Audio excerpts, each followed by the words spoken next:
Welcome back to Nothing But Nets.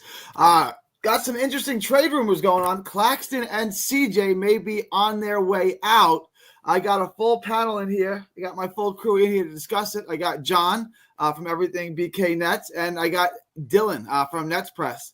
Dylan, I know you got a lot going on today, so do a little commercial. Everyone know what you got going on, and then we'll get into feel free. Feel free to drop us a follow over on Instagram at Nets Press for your quickest, most reliable Brooklyn Nets news. Also, feel free to subscribe to us on YouTube, where we will be live later tonight at 9:30 p.m. Eastern, right before tip-off. We'll be doing another live mock draft, talking about the same rumors we're talking about today, and the whole 9 yards. So feel free to subscribe to us at the BK Network Podcast. BK Network Podcast is doing good things. You just got a ton of views on your last video, so that was good to see. Hopefully, even more on this one. John, introduce yourself. Let everyone know where they can find you. John, you're muted. Whoa, how'd that happen? Gary and Dylan, it's always great talking fun basketball with you. Tell me what's talk fun basketball with me from my Twitter at OS91413 John. Done multiple work on different podcasts, BKNY Hoops, Breezy's podcast, Dylan's BK Network Pod. By the way, 1.1 views, a new record bar. To anybody who hasn't watched yet, please tune in because it's a very fun discussion. We bring discussions, the energy, the vibes, just like Brooklyn basketball always should be. And Gary's Nothing But Nets because I'm Everything Brooklyn Nets John. Yeah, we got a lot of trade rumors to get into today. It's only 5 o'clock, and I've heard 6 or 7 different trade rumors like Cam Johnson and Claxton. So we're definitely going to break it all down this evening for you folks out there. All right, John, we are, 20, less than 3 weeks away, 20 days away from the February 6th trading deadline. First, I want to go to Dylan. Is there an update today on, I see that D'Lo is playing. Is there an update on Cam Johnson? Not as of yet. He's listed as questionable. I'm hoping they sit his ass down because, again, I don't ever want to see that guy play on my team again. But if I had to guess, I'm going to say he's not playing. I do think they rest him again today. They said he turned his ankle again at some point in the game. Who knows if it's true or not, but if it is, there's no point of playing him. DraftKings has already put out odds for who Cam Johnson will play his first minutes of basketball with on after the trade deadline. Oklahoma City currently leads the way. Indiana is at 3. Indiana's at 2. Brooklyn's at 3. I believe they have Memphis in at 5. But it was interesting. Today they reported, Brett Sigel, Brian Windhurst, a ton of people put out reports in regards to Cam Johnson. And they're kind of 50-50 on both sides.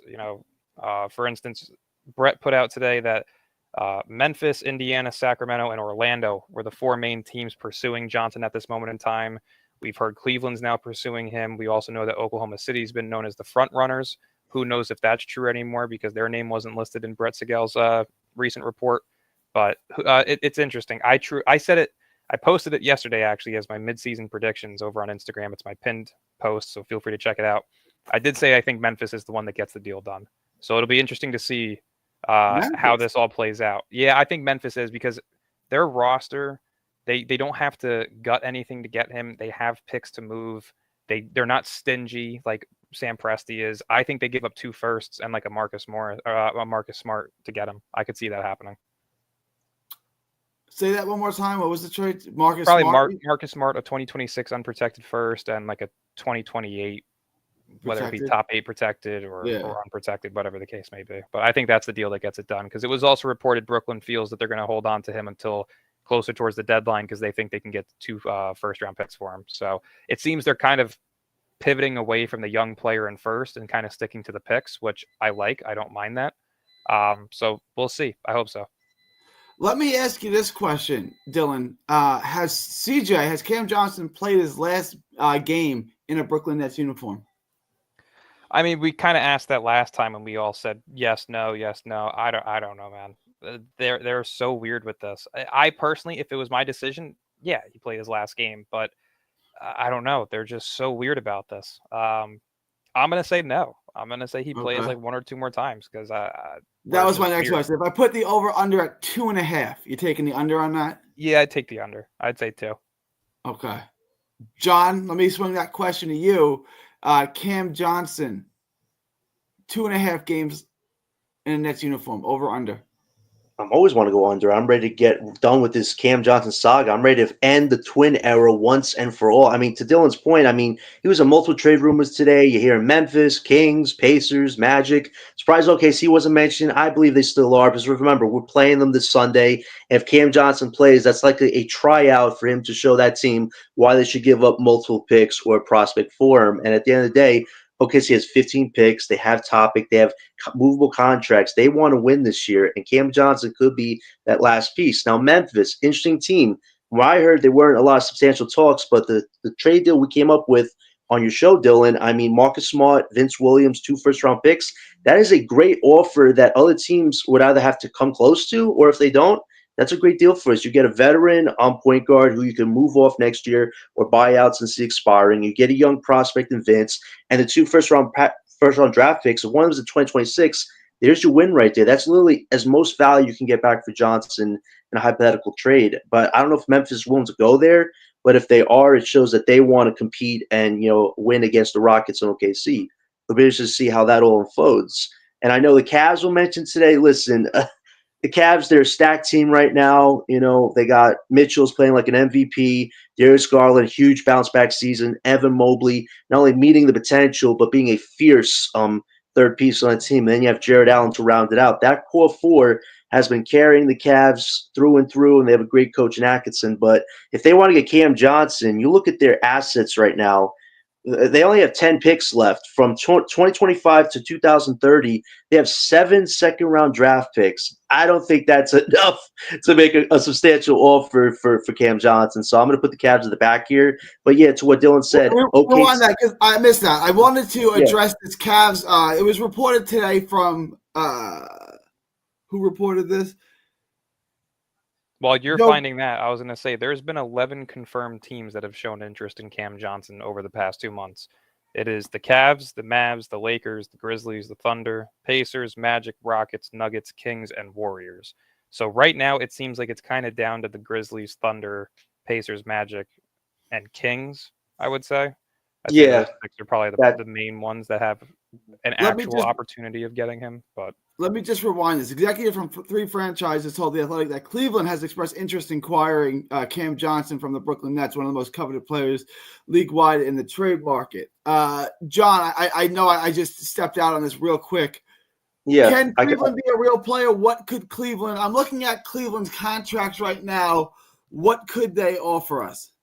I mean, look at the end of the day, they're a stacked team right now, but you look at before I go to the players, let's go to the draft assets. The guy from 2025 to 2030, they have 7 second-round draft picks. They have 1 pick in 2026, 2 in 2025.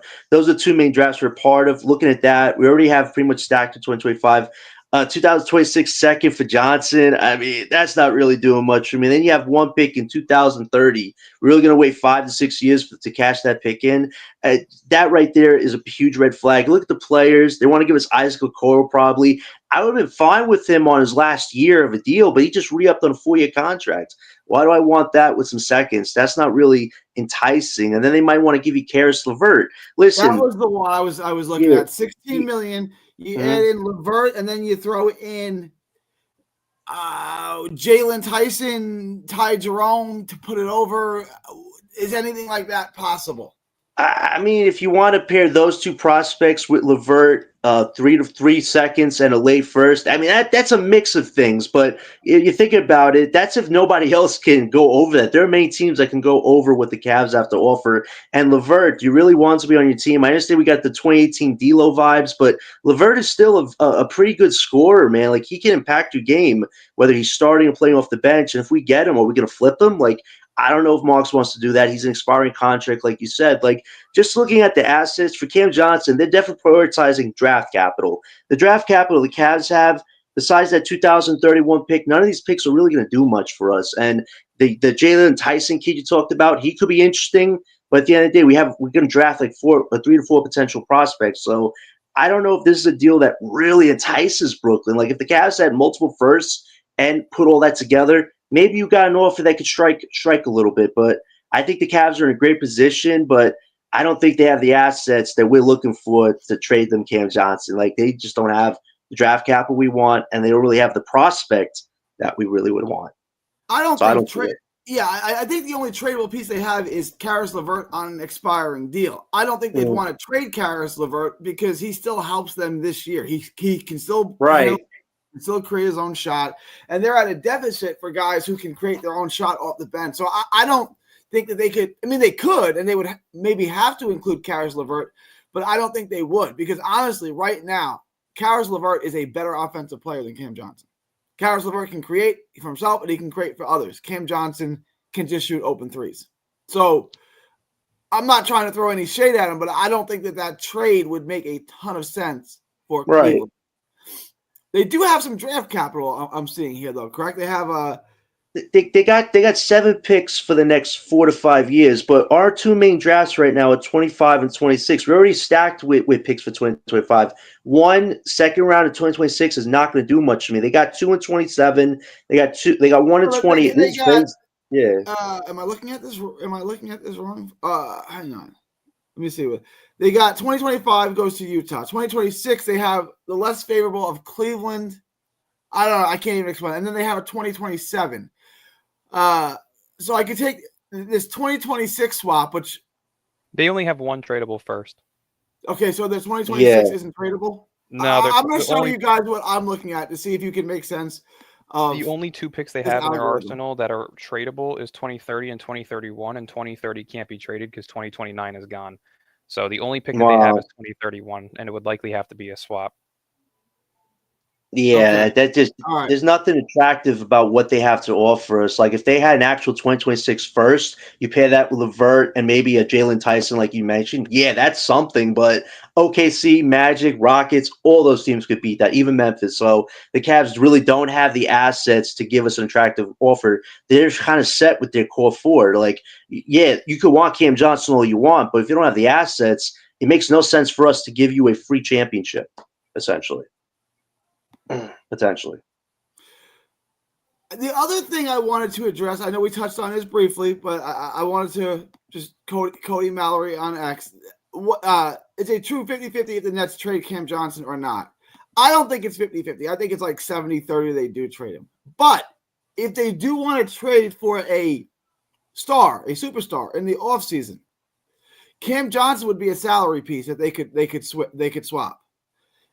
What do you guys, and I'll start with you, Dylan, the possibility that they hold on to Cam Johnson throughout the season and trade him in the offseason as part of a much bigger trade? I'd put it at an 85% chance that he's traded. I'd give 85% that he is traded. Yeah, I would give it like 15% that he actually stays. I don't think it's realistic at all, unless if Marks is truly that much of an idiot, which I also could see happening. But it doesn't make sense. It doesn't make sense to keep somebody who you have built up their value to the maximum. If they're smart, they move on from him. They start this thing over and they keep it moving. But I could definitely, I still see them moving on from him. Let me ask you this. Hypothetically, as a salary match, if I gave you Claxton in a potential Zion Williamson trade, wouldn't you not want to keep Cam? If we're bringing in Zion, would you not want to keep Cam Johnson? I don't even know if I want to entertain this, just because my brain cells would hurt too much if we did this move this year. I mean, go ahead. Yeah. The only way it works is if you move, it would have to be Claxton, Bogdanovich, and probably a first-round pick you'd be throwing in that. So probably like the Knicks first this year for Zion. That deal doesn't even work because the Pelicans would have to get rid of $10 million.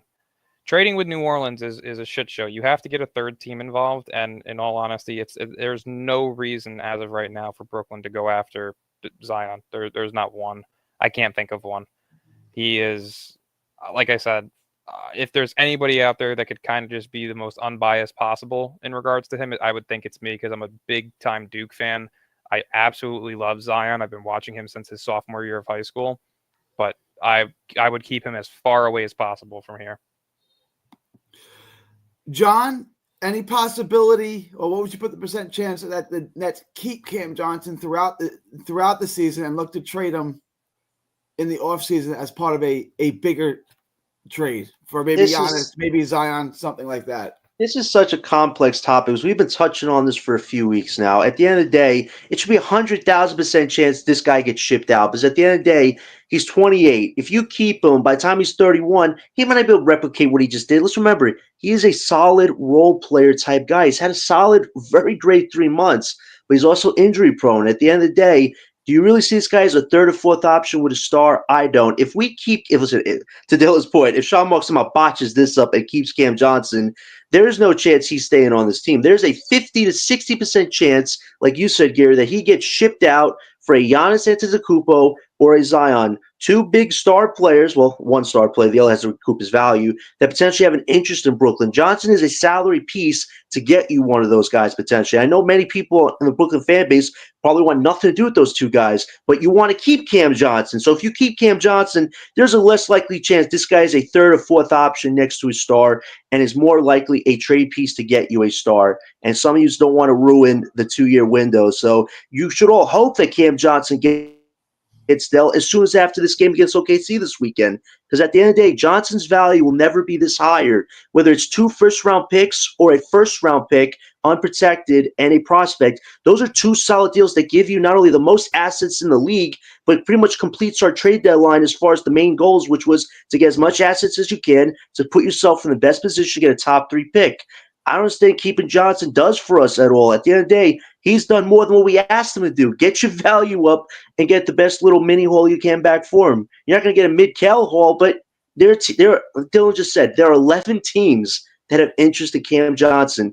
One of these teams, before the trade deadline is up, is going to give the Nets an offer they really can't refuse. And it's not going to be a Mikael offer, but it's still going to be some solid assets. So he should definitely be traded before the deadline, or else you might trade him for a star, and the whole base might not like that. If I was Sean Marks, what I would do is start a conference call with all 11 GMs who are interested in Cam Johnson, put them all on speaker, and say, okay, you guys, it's bidding contest, and whoever has the highest offer gets Cam Johnson. That's what I would do if I was Sean Marks. Let them bid against I like that GM, Gary. I like that GM, Gary.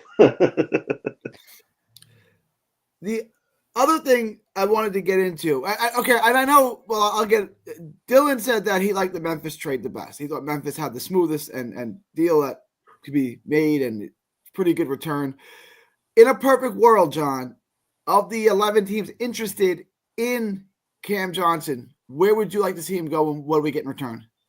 I still think OKC is the front runner. I know they weren't mentioned in Brett's report today, but at the end of the day, they are the most dominant team in the league. They're very strong. They still have 3-point shooting weaknesses. Against the Cavs in that first game they lost, the 3-point shooting was horrible. In that cup game against the Bucks, that 3-point shooting was horrible. At the end of the day, dominating regular season is all fine and dandy, but that's preparation for the playoffs where it matters most. And OKC should be looking at what little edges can they fix so they have a real shot to not only be a potential Western Conference Finals team, but be in the NBA Finals. And Cam Johnson can accomplish that. So I look at an offer maybe of a Isaiah Joe, a Nikola Topic, and a 2026 first. That to me is a perfect deal. We get a huge draft pick we need for 2026. We get a prospect in Topic who could potentially be a good backup insurance policy if we don't get a Dylan Harper or Yegor Demon in the draft. And you get a solid rotational piece in Isaiah Joe who could be a trade asset or be a potential building block. That is a very solid deal. And if you take back another contract and you don't get Topic, you get 2 firsts, that's a second good deal. Like there are many routes to go with. Second option, we got Joe, Topic, and 2026 one. And what was the second thing you just said? The second one would probably be Ousmane Dieng, Isaiah Joe, and 2 first-round draft picks, 1 in 2026 and maybe 1 in 2028 or later. Though that is a second solid deal. Like at the end of the day, get a deal done for Johnson with the team that could give you an offer like that. And if OKC somehow doesn't give you the best offer, look at a team like Magic, who have Jet Howard, some first-round picks, and some matching salary. Rockets, Ken Whitmore, they have our pick. And then you could throw in Memphis, to Dylan's point. If you could put on a Marcus Smart. Hang on, I want to pause you right there. Because I want to get into Ken Whitmore in just a minute. Because that's, guys know that's the piece that I want. I want to see if this is real, if this is possible. But first, I want to bring it back to Dylan real quick. John mentioned this trade, and this would be a wet dream for me. Isaiah Joe, Topic, and a 2026 unprotected first. Do you think that's real? That seems like a lot for Cam Johnson. What are your thoughts on how realistic is something like that? Because that seems like a hole and a half for Cam Johnson. The other trade he mentioned seems more reasonable, but Topic, who is a borderline lottery pick, ISO Joe, Isaiah Joe, and a 2026 first. How realistic is that?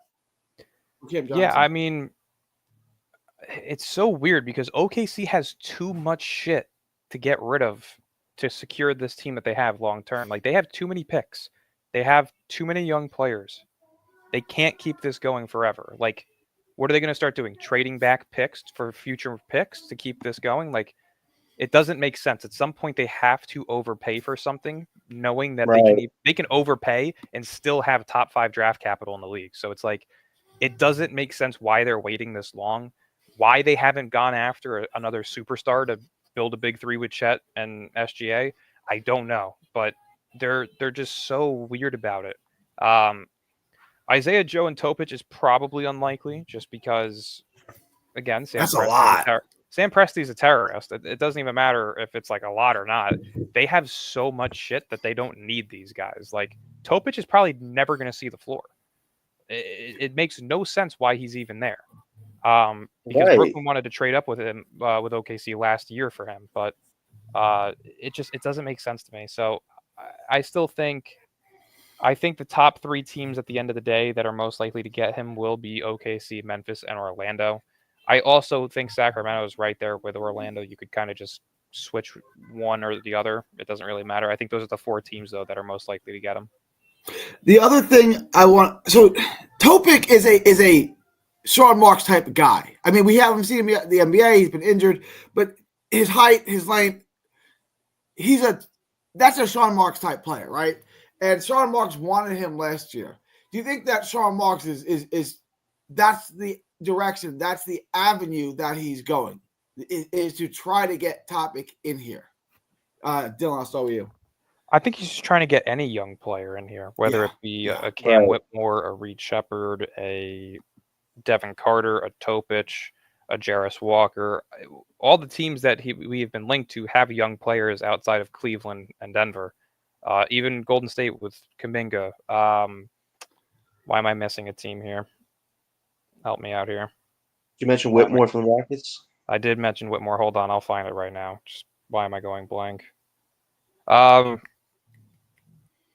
Magic with Jet Howard. Like, every team has a young player that Brooklyn wants.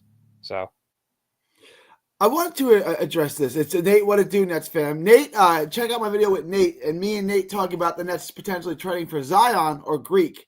And that's a really good video. You check that out. Check that out. I dropped that a few days ago. But what up, Nate?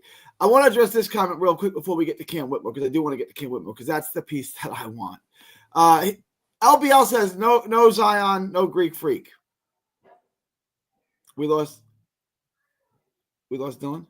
All right. He'll come back. Okay. Yeah. I understand the no Greek. I understand the no Zion. I don't really get the no Greek freak thing. Greek freak is 30, so he's still in his prime. He's got years left. Why is it not at least worth a conversation? I'm not saying make the trade like you have to, like your life depends on it, but why not explore that? This is the tough part we're in, because there are people who are now advocating for keeping Johnson if they don't get a mid-Cal offer. You're not going to get a mid-Cal haul. The fact we got that is a miracle in itself. But Cam Johnson, he's been the most solid role player right now in the trade market. If you could get a unprotected first and a prospect, that is great value for a guy who has pretty much been average, below average, mind you, during his son's career until he got to Brooklyn. He's having 3 great months. Cash that in for a first and a prospect, you're golden. If you want to get 2 picks from a team, you're golden. Like, at the end of the day, you got to cash in while the iron is hot. But if you keep them, Gary's hypothetical about Zion is now starting to get some legs. The Giannis thing will not go away. The Bucks, if they don't win this year, he's likely out the door. And if you have Cam Johnson on this team, they don't act like Sean Marks is not going to want to trade him for one of those guys. That's what you do as a GM. So if he does that, that is the door he chooses to walk through. And for the people that don't want it, you should hope Cam Johnson gets traded now, or else you have to deal with consequences of potentially keeping him. I think this idea of holding on to Cam Johnson to explore Zion or Freak in the offseason has some legs to it. I still, it got into my head what happens. I still think they trade him, but I think there's a possibility. Like I said, I put it at 30% that the Sean Marks holds on to him to try to trade for a star. We know that Sean Marks likes to go star hunting. We know that. I would not rule this out. I think that there's a chance that Cam Johnson gets traded. I wouldn't bet even money on it, but I also wouldn't rule it out. LBL's got a question. Since I've hardly seen, question. Since I've seen hardly either play live, what's the difference between Demon and Topic? Who's actually better? Who has more upside? Well, I've seen Topic play full game. I mean, Demon played full games. I've not seen Topic play full games. The reason why we keep mentioning Topic is because he is certainly a Sean Marks type player. John, any thoughts? How much Topic? I know we've discussed Demon. How much Topic have you seen, and what are your thoughts on who's the better player between the two? Fortunately, just like you, I haven't got to see a whole lot of Topic, but I've seen some of Demon's game. And listen, the 6'8" height, you can't teach it. The vision, I'll be honest with you, Demon probably has the best assist passing vision in this whole draft. If you get Demon with our pick, that's great. But at the end of the day, if you somehow get Topic from OKC, that is a huge insurance policy. There's no guarantee we get a Dylan Harper or Igor Demon in this draft. But if you get an Ace Bailey, hey, we got Nikola Topic who could slide in as our new lead point guard.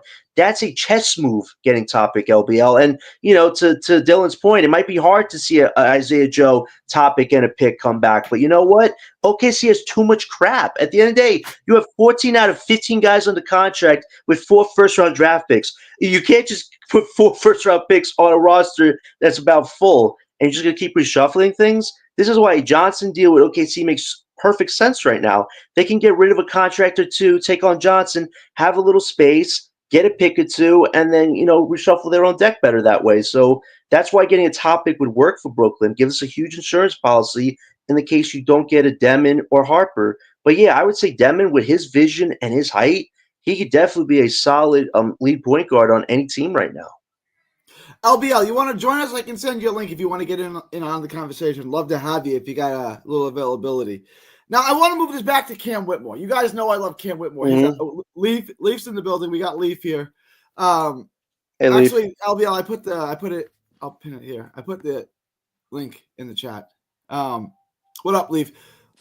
What's going on? Let me bring the question back to you first because I haven't heard from you yet. Cam Johnson, potentially keeping him throughout the trade deadline and trading him in the offseason as part of a bigger trade package, a trade for a star like a Giannis. I know you don't like Zion, but what are the possibilities that Marks does that to try to move him in the offseason for a star? The possibilities is like negative 1,100%. Because Sean Marks is not somebody that you trust with trades, especially trading for to get a gold mine, or a gold mine type of star like a Giannis or like a Zion potentially. I said it before and I'm gonna say it again. Cam Johnson's replacement, if he goes, and he most likely will go in a trade before this trade deadline is over, is Ace Bailey. That's his replacement, because Jakopoto's replacement was Victor Wembanyama. Because when they had Jakopoto on that Spurs team, they were 8-3 the year before they got Victor Wembanyama. They realized, oh shit, we need the tank. Okay. Hey, NBA, you cool? Yeah, we cool. Just trade Jakopoto, and then we give you a center in return. Okay, he just so happened to be 7'4" and one of the greatest prospects in the history of sports. Yeah, all right, let's do that then. The replacement for Cam Johnson at the small forward position is Ace Bailey. It From makes your lips to sense. God's ears. From your Or lips to God's Cooper ears, Flag. It could be any one of those two. No, it's not Cooper Flag. It's We Ace want Bailey. Ace. We want Ace. Leave. I'm fine with either one of those top 3, man. At the end of the day, it's not the end-all, be-all with Ace, because if you think about it, Harper and Cooper have smoked him stats-wise, and Ace probably has a lot to prove, and I'm fine with drafting Ace Bailey if it comes to it, because I think he has Kevin Durant-type scoring abilities, but Ace Bailey definitely has a lot to work on, so I'm fine with either him or Cooper being our small forward, because either one of them can handle the position probably well. I think Cooper is more on the lines. He's leaning more towards a 4-man. I think Cooper has a lot of other things in his game that can work. In terms of his defensive side of the ball and everything, I think Cooper's already has a lot of things already than Ace. Screw all that. I want Ace Bailey. Ace Yeah, I Bailey. appreciate the compliment though. That was a lot for you. I appreciate Yeah, that. yeah. But Ace Bailey. I think people need to focus on who saves enough energy when they play. Cooper Flag is has to do a lot on both ends of the court when he plays. Dylan Harper has to do a lot on the court, both sides of the ball when he plays. Ace Bailey is getting 24 and 11 in his sleep. Like it's not even it's not even looking like this kid is breaking a sweat at all. I'm looking for the kid that's going to get the easiest. That his game is going to translate the easiest. And everything points to Ace Bailey. Everybody wants to talk about how Dylan Harper is doing this and doing that already. I'm like, who cares what he's doing right now in Rutgers, bro? I'm pretty sure Ace Bailey knows, and he's like, all right, go ahead. You know what that's like? That's like it's like the dude that runs a sprint and the dude that runs a marathon. The dude that's running a sprint right now is Dylan Harper. The dude that's trying to focus on the marathon is Ace Bailey. It's Ace just that Bailey simple. is very young. Look, if the Nets end up with Ace Bailey, I think that's a franchise changing piece. I do. So I hope to God you're right, Lee. Let me bring in LBL. I got LBL here. I want your thoughts on this too. No one seems to think that there's any possibility that Marks keeps CJ through the deadline and trades him in the offseason as part of a big deal for a star. What are your thoughts on that, LBL? Well, pretty much Marx is unpredictably unpredictable, I guess. It's really difficult to say what he'll do because he does so many things. Like I feel like, I might, have that I might owe someone, an unborn child, just the fact that he traded back to get those picks, because I was saying that for months that we needed to trade back, like back when we still had Mikal. I'm like, give them to the Rockets. Let's get our picks back. Let's reverse this. So when he actually did it, I was astounded. But then, how he's managed the team since then, it's like he's done nothing since then that's really helped us. So I don't know how much confidence I have in him going forward, but I also believe that we're stuck with him through this first draft. I don't, I think the only thing we could do is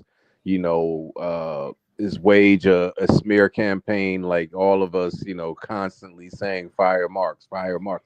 That's the only way that I think we'd ever get some attention to see what he's going to do.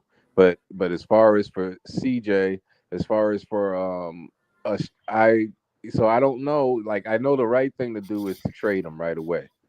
The right thing to do is to trade him. And all of these people who keep saying, because I've read so many people who said, well, with him, Cam Johnson, we might as well hold on to him.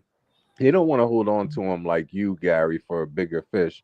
They want to hold on to him because they actually are believing that through these 41 games, this is the Cam Johnson that we're going to get for the next 3 years. Wild. Cam Johnson. That's wild. 6 years. Let me bring this. I want to bring this back because he's a player I like way more than Cam That is Johnson. 100% fact what LB said, and I need people to get that out of their mind. The next 4 years, you're not going to see what you're seeing from Cam Johnson right now. And I think that's something that the Thunder know, and I think that's something that every other team knows, bro. So this whole Cam Johnson, we need him for a price nonsense, bro, is blasphemy.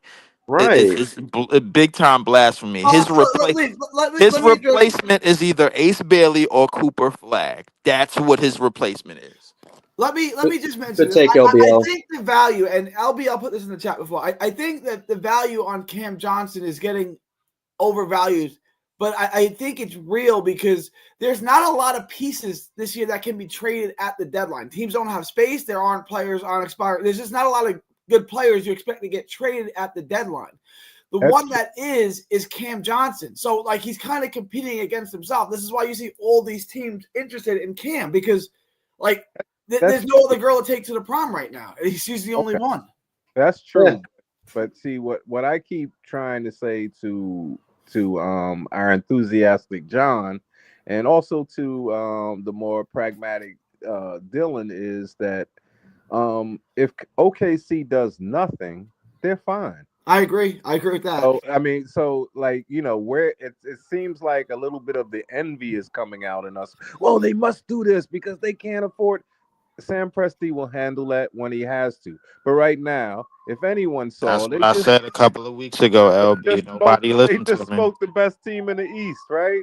So come Smoked on. them. But they Easily. for LBL, they they're got so smoked young. by the Cavs like a week or two ago, and then they They lost a tough didn't. game No, to the Bucks. that game was actually more close than the game last night. Last night And, was a drumming. That was absurd. I want to ask John about Cam Whitmore. I want to get to Cam Whitmore, and I'm going to go around and get yours take on that because I love Cam Whitmore. Hyper athlete, can shoot the long ball, can score in the mid range. I love Cam Whitmore. There's nothing I don't love about Cam Whitmore. John, you mentioned him before as a possibility of a trade with the Rockets. Get into that. What would that look like? Cam Johnson going out, Cam Whitmore coming in. I would make that trade just one for one. I know that's how everything works. So that's not reality, but explain to me what it would look like to bring Cam Whitmore in here from the Rockets. Well, you look at the Rockets, they're the one team where you don't know what they're going to kind of do, but there was some info today that came out that they are interested in Cam Johnson, and we talked about this a while back. Like, the Rockets are probably the safest path for us to get a good deal done. They have expiring contracts, Steven Adams, Jason Tate, Jeff Green. They got our own 2027 swap. They have those Suns picks. Listen, those Suns picks they're sitting on looks like a gold mine that we had before we got our own picks back. So they're in a prime position to take that next step to go after a star this summer, whether that's Kevin Durant, Devin Booker, those two stars I've heard they're associated with.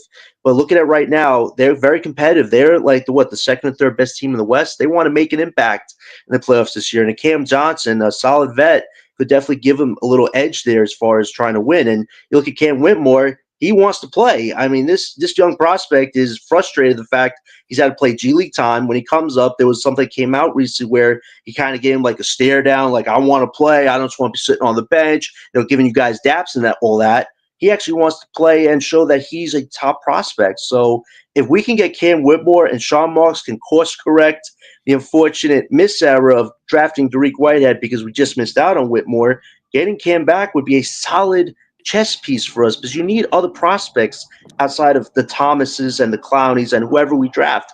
You need another piece, and Whitmore could be a great piece for us. So looking at Jason Tate, Steven Adams, Cam Whitmore, and a 2027 swap for Johnson, I think that's a solid deal for us. We get a draft pick that can help us out. We get a prospect that'd be a huge part of the future, and two contracts to come off the books this summer. It would be Not to cut y'all off, but to add to that, bro, we could not only get Cam Whitmore in the trade and keep him for the rest of his rookie contract, but it's a possibility that we could also get Jonathan Kuminga, who's up for contract as well. Oh no, we're not. I just heard a few days ago that the Warriors are kind of backing off the Johnson stuff. They're trying to reassess everything, so they're not an option for us right now.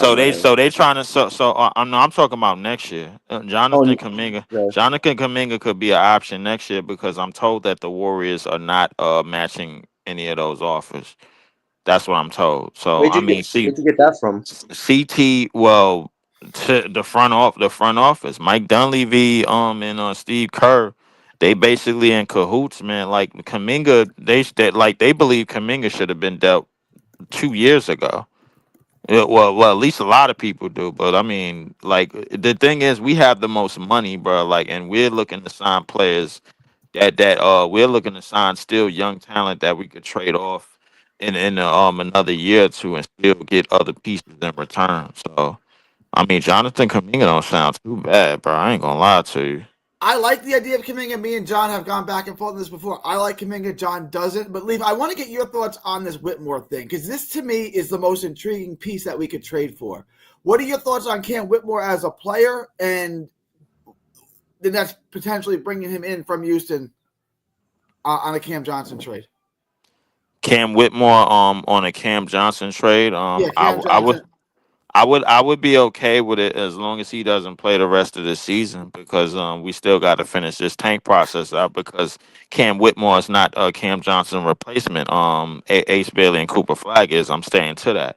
So I'm looking to add one of the two of them to Cam Whitmore into next year, and then we probably going to get more wing heavy because we're gonna have to spend 90% of our cap because we got extreme money coming off the books. You got Ben coming off the books. You got D'Lo. D'Lo coming off the books, bro. Like you got a bunch of people, you got a Yep. bunch of money that you could clear up. And if Clax gets dealt to Atlanta, and then we pick up Clint Capella, what Dylan was telling us about, bro. That is another possibility. Let me put a bookmark on that right quick because that's my next topic. So listen, I want to get to that next. I want to get LBL's take, and then I'm going to go right back to you. It's about with the Claxton trade because that rumor just broke today too. That Claxton's on the block. LBL, Cam Johnson going out to Cam Whitmore. You guys know I've been on that Cam Whitmore for a while. What would be your thoughts of bringing him in? Well, even if it didn't include a pick, it was Cam Whitmore and a contract, Steven Adams, something like that. Yeah, I always liked Whitmore. He was at Villanova, right? He was at Villanova, right? Yeah. Because I thought I saw him play, and I liked him as a player, and I was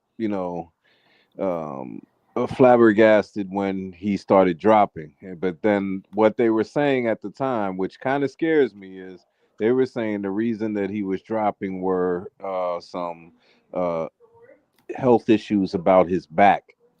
So that always kind of gives me a little bit of pause. Now, I mean, since he's been playing, he's been well and everything, but that gives me a little bit of pause just in terms of I hope we can really, really do our homework because I'm so tired of trading for players and then finding out that there's some lingering health issue with them. But I mean, obviously on the court, he's way better than Cam Johnson.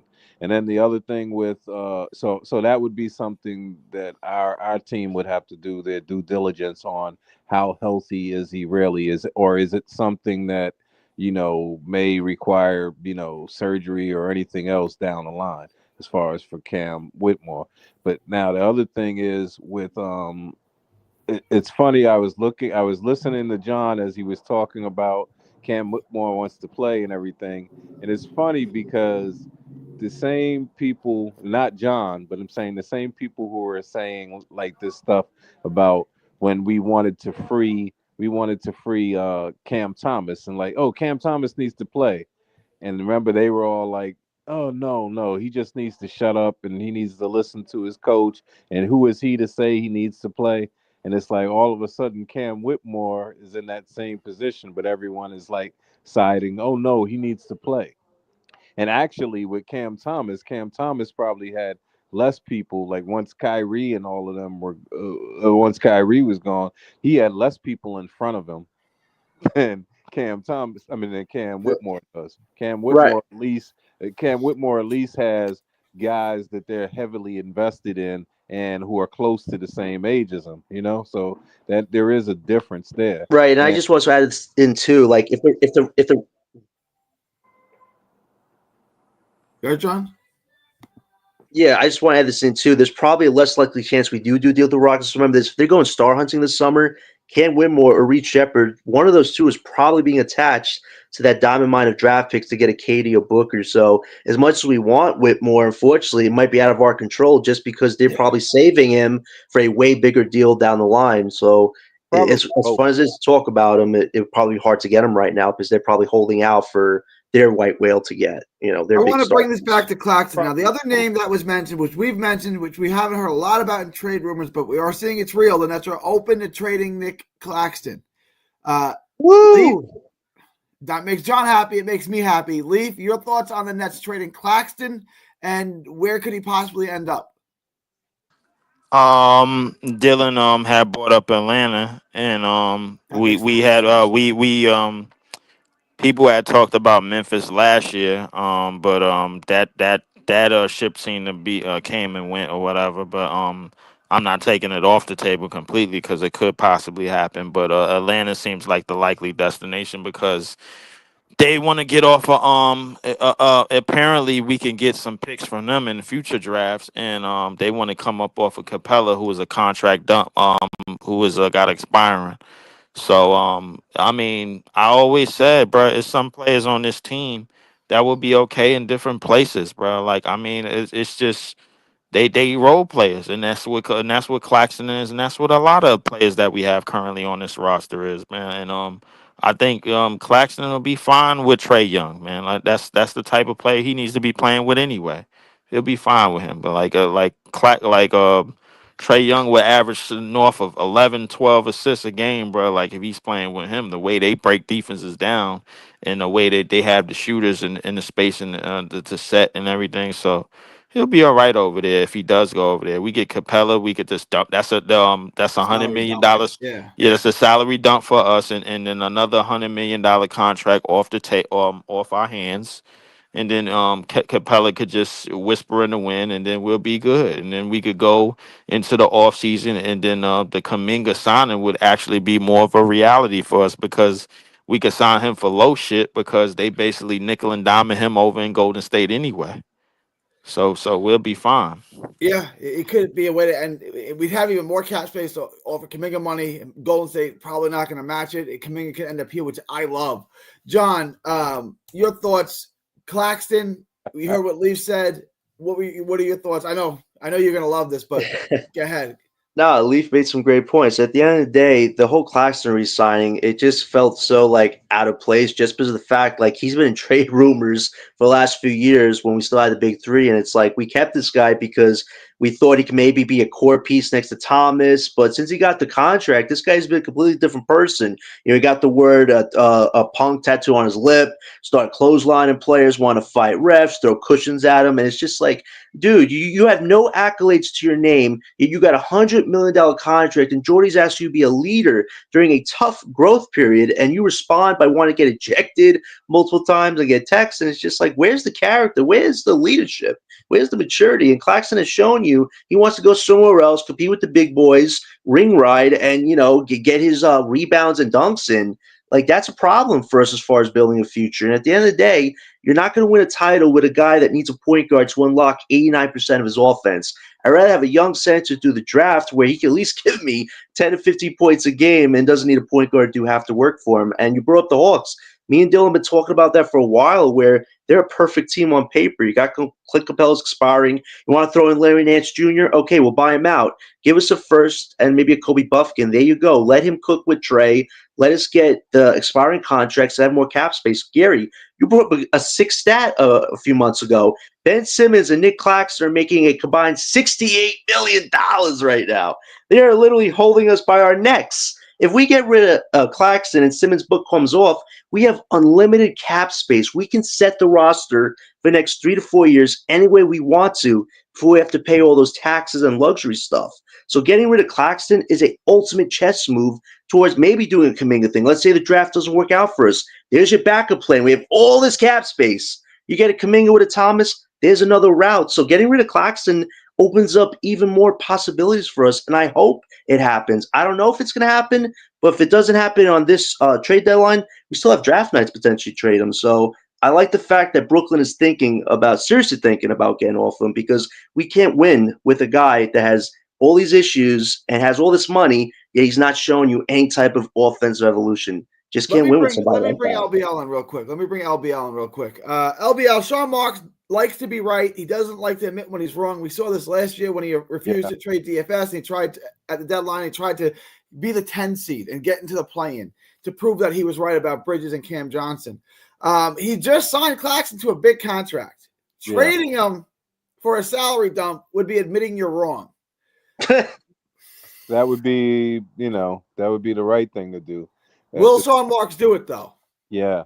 Well, and I have to say John has a little bit of revisionist history because most of the people when we were facing signing Claxton or losing him, most of us said, "Oh, well, you got to re-sign him at this point because we're so because I would we just like to say I was the one that wanted to let him go before he got the money. okay, Everybody else wanted to re-sign him. yeah. I was So open to trade him for Edie, I was LBL. opening him I to haven't said resigning him, that. but I said no more than 20 million. 20 million was yeah, my yeah, absolute. yeah. Yeah. Yeah. But now it's what's interesting is I look at Claxton's career as kind of like a sandwich because when we still had KD and Kyrie, and then after we got rid of Allen, I was saying, and this is like when he really was, getting a little bit of run before he turned, started playing more. I said, I don't even know if Claxton can play. All I hear is all these things about, how fast he is and how he has these untapped skills and this and that and how athletic he is. But I don't even know if he could play because he barely played. He barely played for a long time. No, So I don't I know how agree. It's like the quarterback that comes out of college. Oh, he's fast and he has a big. Can he play football? Like, does he have yeah, anything? Is he any good at football? Can exactly. he Right. play? And that's And how I so feel about. then Oh, he's fast and so then we started playing him and everything, and like I cannot understate this of how easy it is to look great when you have guys like Kyrie and KD on your team. Right.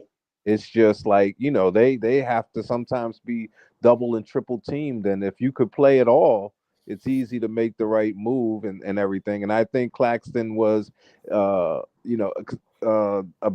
benefactor of that. And then when I see these guys on Twitter, and sometimes I retweet it just to argue it, but when I see them say stuff on X like, well, it's amazing that Claxton can do all of this stuff.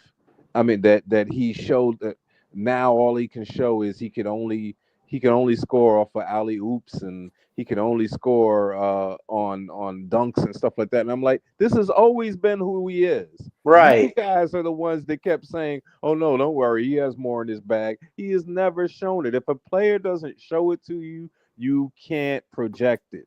But So I've always thought that he was weak. And getting back to this other point, so and I did have a certain. And Gary, I remember the other day I said, if you ever bring up Claxton again, I said I'm going to bring up a unique point. And my point is that really it's not even Claxton's fault. It's not. I know John thinks it's his fault that he hasn't progressed and this and that, but it's not his fault because this is the kind of basketball that you've wanted him to play, Marks, and this is the kind of basketball that you've accepted from him. It's almost like when Ben Simmons was in Philly and then Brett Brown said, "Well, you don't really have to shoot.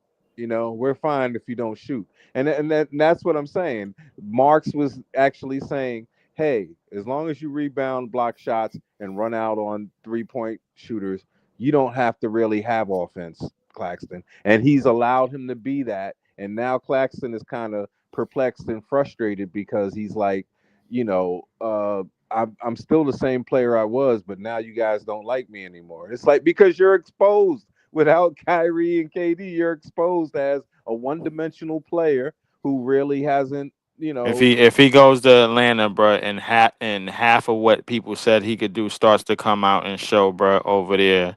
Even without Trey Young on the court, bro, like everybody is gonna start walking him. But he didn't do that with us, man. Well, listen, it's like everybody knows. It's like I think Jordy Fernandez has proven system matters and X's and O's matters. Like Cam Johnson wasn't doing nothing. None of what Cam Johnson was doing right now, he was doing last year. None of what a lot of them players, bro, and he like had last year. opportunities to. Let me bring this question to Leaf, right? I Because don't think he did. we've been talking Well, about shooting Claxton. wise, he Guys, did. hang on. Let me bring this question to Leaf. I want to go around. Claxton's rebounding has fallen off. He's always his shot blocking statistically. Offensively, we talked about how limited he is. Offensively, his field goal percentage is the lowest it's been, I think, ever, but at least in a long time. Is there still value for him in the market? Like, would a team like Atlanta, would they be willing to trade for him? Or we just like, On the contract that he's on, yes, they would because 4 years, $100 million. That shit is a happy meal in today's NBA, bro. Like it is what it is. I think they definitely be willing to do that as long as they holding on to Trey Young. You need somebody to throw lobs to with Trey Young. They think Jalen Johnson is quickly turned into the second best player on that team, and he could do a lot more than rim and then catch and shoot and rim run and dunk like John Collins was doing. So he could put the ball on the floor. He could call his own number. He could get out on the break, man. For Nets fans that don't watch anybody other than the Nets, pay attention to how these other teams play and pay attention to how these other teams move around, because these are going to be our competition the years down the line. I think it would be the best thing for him to with an Atlanta or Memphis, man. You got two high octane guards that's gonna get him the ball right in the right spot, and then that's gonna make it look easier for him. But if other areas of his game start to flourish under different coaches and different systems, that's just gonna tell him, hey, bro, yo, if you think you could make this shot, go ahead, take the shot. If you think you don't think twice about it. You know what I'm saying? You need coaches and GMs to give players that sort of confidence in this, that, and the third, and all everything, man. So I mean, who knows, man? Like a lot of things could come into fruition. Now, is it likely to come into fruition, bro? Like other parts of his games, probably not, but it is possible. I'm not leaving that You out. know what it I is, Leaf? You know what the problem with Claxton is? He needs 2 to 3 stars on the team to hide all of his flaws. Because you see it, like to LVL's credit, when he was on the team with them, nobody really guarded him. Nobody could focus on him. They were focused on guarding 3 future Hall of Famers. And he was able right. to get his dunks, his lobs, all that. But you take all that away, he's a guy that can rebound somewhat. He could dunk somewhat. He could do hook shots. But you ask him to take a mid-range shot. I see him take some mid-range shots this year. There was 1 or 2 that went in, but most of them just look so bad. And I'm like, you could have worked on that this summer. You John, know? you talked about how he looks without with the players, bro. With the Kyries, the James Hardens, and the Kevin Durant's, bro. Like, and they focus on his weaknesses. His weaknesses to show. What about his strengths? What about the Well, defensive that's part of Rebounding. the ball? That's been his rebounding has been his best strength this year. And you know what? He's been getting killed by other teams rebounding him. I think shot blocking has always been his best strength, and So switching on to defenders and yeah, showing. let me double down on that, right? Because I always said the two most important skills you can have in the NBA today are A, shooting. Everyone needs shooting, and B is defensive versatility. He offers you defensive versatility. He does. I know BK hates him and says he can't. For as far as a big, there are very few, if any, bigs who can switch better and guard perimeter better than he can. He can still do that, and I think that's the second most important skill in the NBA today. On top of that, he still blocks shots. I mean, he's not Wembanyama, but he's a good shot blocker. He is. Yeah. So he still offers you those two vital skills. Let me hear from the other two guys, LBL, because I think Leaf's right about that. LBL, John. So I would say, to Leaf's point, what he's trying to say is Atlanta is tailor made for him. I think it's a good fit. And Taylor, and that's because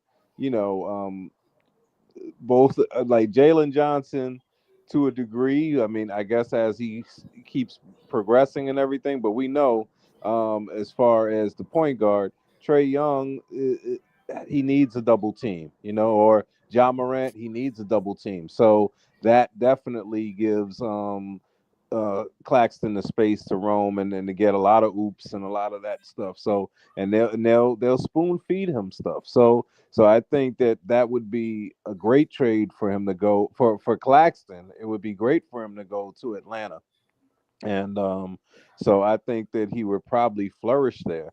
So and if that's the thing, like for me, I just think of it as like and to me, we don't really need what he can do. And even if we had, like, we get Clint Capella back, and Clint Capella just helps Clowney's development by just playing a little, and just kind of toughening him up, having a guy that could That actually ain't gonna happen.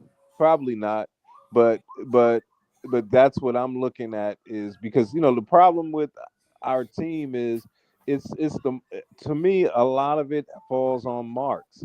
I mean, because a lot of it falls on Marks because now Marks is realizing that a lot of people are seeing the kind of player, the kind of limited player that Claxton became. It doesn't mean that Claxton can't become more, but it's like, if he's never developed to this point, John, it's not on him for just doing it in the gym.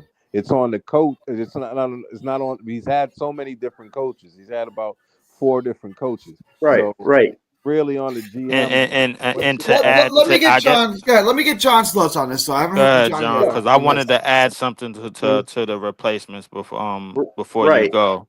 No, Um listen, LBO, at the end of the day, listen, I understand that the coaching system played a part in Claxton's underdevelopment. Let's be honest, like he had 5 years. They could have worked on keeping his offense to what it was in college. Instead, like you said, Sean Marks changed him. He said, I just need you to rim run. I need you to block shots. I need you to rebound. That's all fine and dandy when Kevin Durant, Kyrie Irving, and James Harden were here. But now they're not here. That's when it should have been, you know what, Claxton, we got to switch some things up. We want to unlock you. They never did that. I still have Claxton doing the same stuff, LBO, but we're in like a 2-year rebuild right now. We should have rebuilt last year, but we didn't. And his numbers were okay, but they were starting to go down. And this year they've just gone down after he got the money.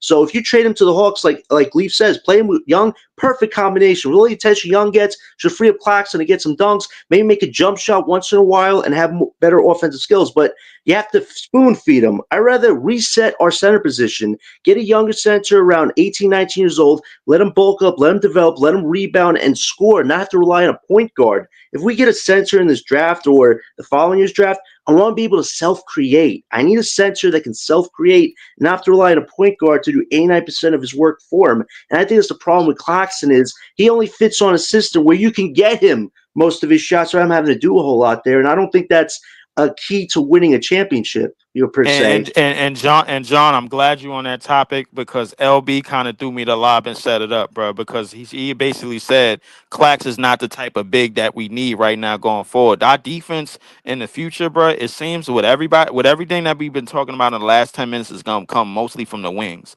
Zaire Williams, bro, if we do resign him, he's already proven defensively what he can do on every aspect. He could guard up we throw him on guards, we throw him down in the paint to rebound, we throw him on the weak side help the block shots. We send him everywhere.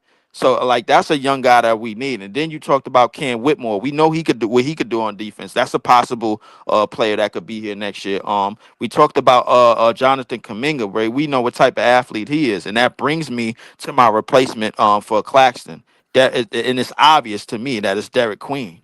Derek Queen is probably the most obvious answer to me, bro, because there's no way that you leave out of this first round with four picks and don't have Derek Queen or somebody like him or somebody that could create offensively, bro, at the center position like him, bro, at the center position.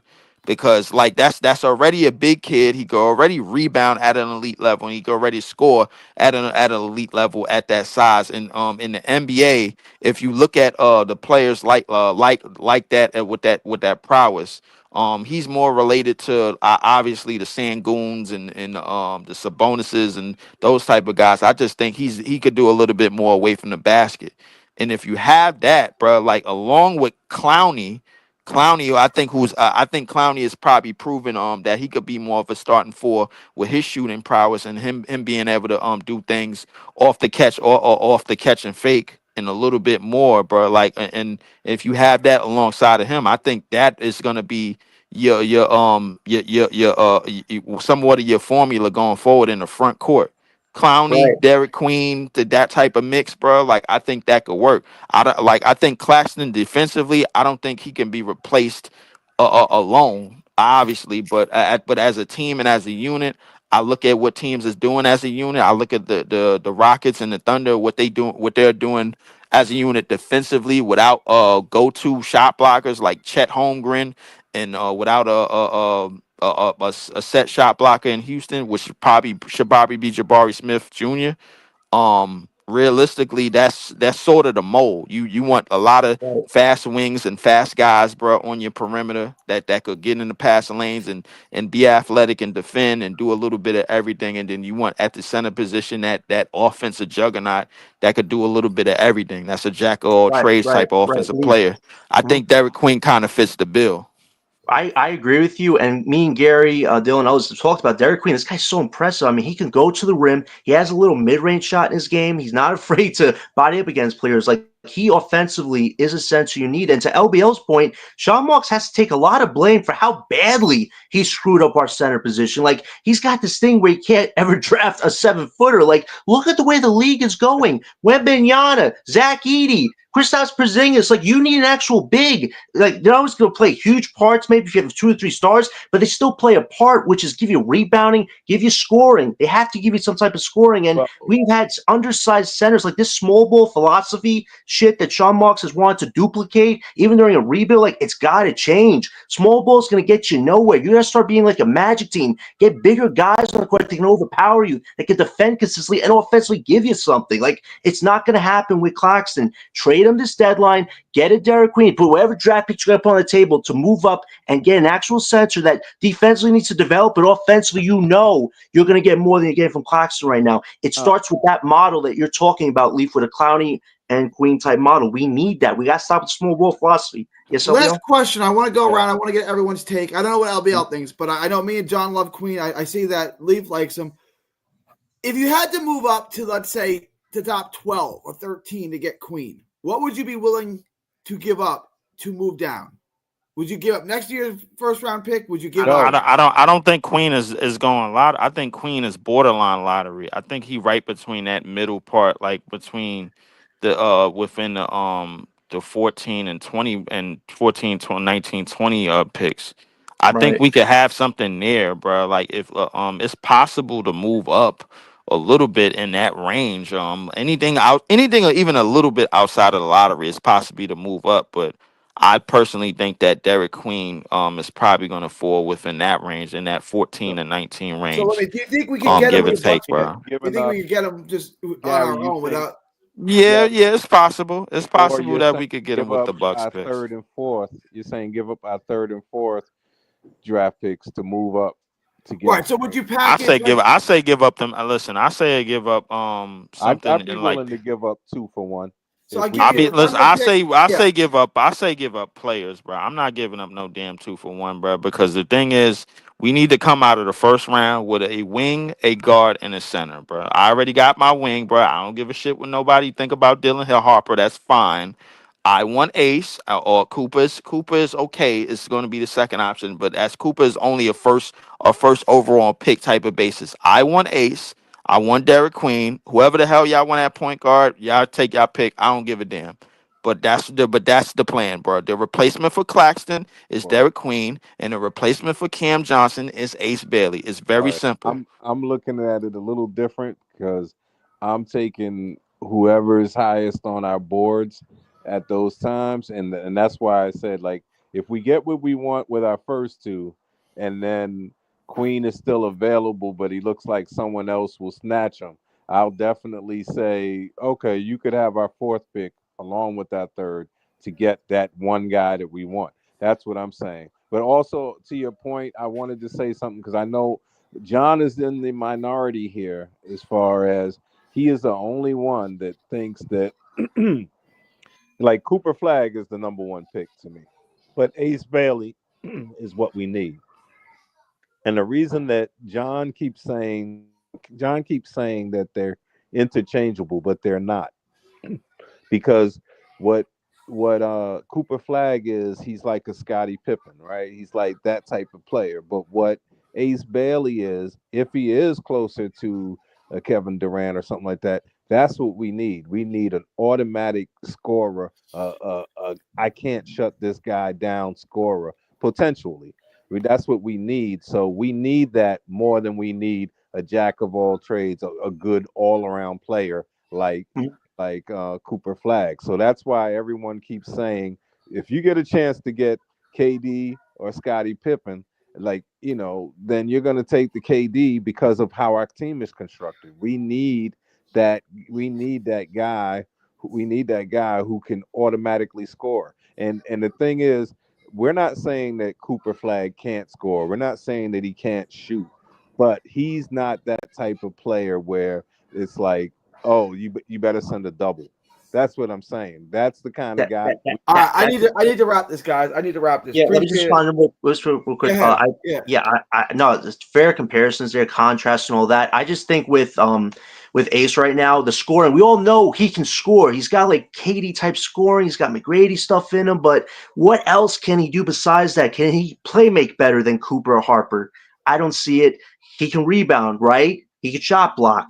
Can he defend well? That's another thing. Like, this guy needs to bulk up. Like, Ace Bailey, when it comes to this league, he's going to have to bulk up because defensively, I don't see it right now. I see all the offensive intangibles potentially, but he's very predictable. He needs to make his shooting a lot more predictable against the elite. Because right now, it seems like a lot of teams can figure him out a bit, and he seems to miss some shots too here or there. But that's neither here or there. But when you look at what Cooper can do, he provides you extreme versatility in all different areas, and that's what a winning player does. Yes, Ace scoring super important, but what are the pieces going to be around Ace at that point? Like, if Ace can just give you scoring and can't do all the other things right, is that worth more than Cooper? I don't know. I need to see Ace develop all those other aspects before I can say, you know what, he is 10 times better than Cooper because he does way more than just score. That's where I stand on it. But I'm fine with Ace. I'm fine with either three of them. But with Cooper, he's got extreme versatility. He can impact the game in so many ways right now because he wants to win at the end of the day. All right, LBL, John, Leaf, who dropped off, Dylan, who was with us for the first half hour or so. Appreciate everyone dropping by. John, you'll be back with me again tomorrow about 12:30 Eastern to assess the Nets' blowout loss to the Lakers, correct? That and the Cam Johnson trade and the Claxton one. That's guys, if any trade goes down, me and John will be live immediately. Yeah. LBL, you want to join us tomorrow? I know you say you missed the previous stream. You want to join us tomorrow, maybe if you're not busy at 12:30. Can do that. Yeah, I can do that. All right. So Gary will send you a link, and the three of us will do it tomorrow. All right, let's do it. I want to talk more about all this other stuff. We covered some with the Johnson class. We get more into that too tomorrow as well if you want. So I'm fine with that. Sounds like a plan. All right, and I broke it. I don't know if you saw it. I broke back. I got the D'Lo jersey back out. My wife got the D'Lo jersey. You know what? I don't wear mine. I got the same one, but I don't wear it because he signed it. So okay. I don't want to damage it all. All right, y'all. I appreciate y'all. D'Lo will be playing Likewise. today. Cam Johnson, I imagine, would not be. I didn't get your take on this. Does Cam Johnson play again in a Brooklyn Nets uniform, LBL? Real quick. Yes. Okay. How over under 2.5 games? What are you taking? And we have till the 6th. I hope not. I think he might last to the 6th. I don't know how many games he plays, but yeah, I'd say how many games do we have to the 6th? Probably about 6, right? Well, there's 3 weeks left. It's probably more like 10. Let me count them off real quick. Hang on, and then I gotta go. But hang on. It's probably like 2 weeks from now. The trade, yeah. Let's see. 1, 2, 3, 4, 5, 6, 7, 8, 9, 10. We got actually 10 games. 10 games right before the deadline? Yeah. Okay. He should be traded at least before the last 5, at least. If we do this all the way to the deadline, this is where I don't like Marks. Every time he gets close to the deadline, he wants all these demands, and there's no way Hulk's getting a deal done. Get the deal done right before a week before the deadline. Save yourself the burden. Like, we're not looking for Mikhail trade all here. Get me 2 firsts or first prospect and call it a day. I think because of what OKC did last night, I think that kind of helps them. Anytime that the more they win without Cam Johnson, the lower they can make their demands, Mm-hmm. So that's I think that works against us. The more OKC wins, we need them to look bad shooting, or we need them to look bad. So I think he plays more than 3. Okay. All right. I gotta go, y'all. It's January 17th, 2025, from Texas to the world. Thank you and God bless. All right. Peace.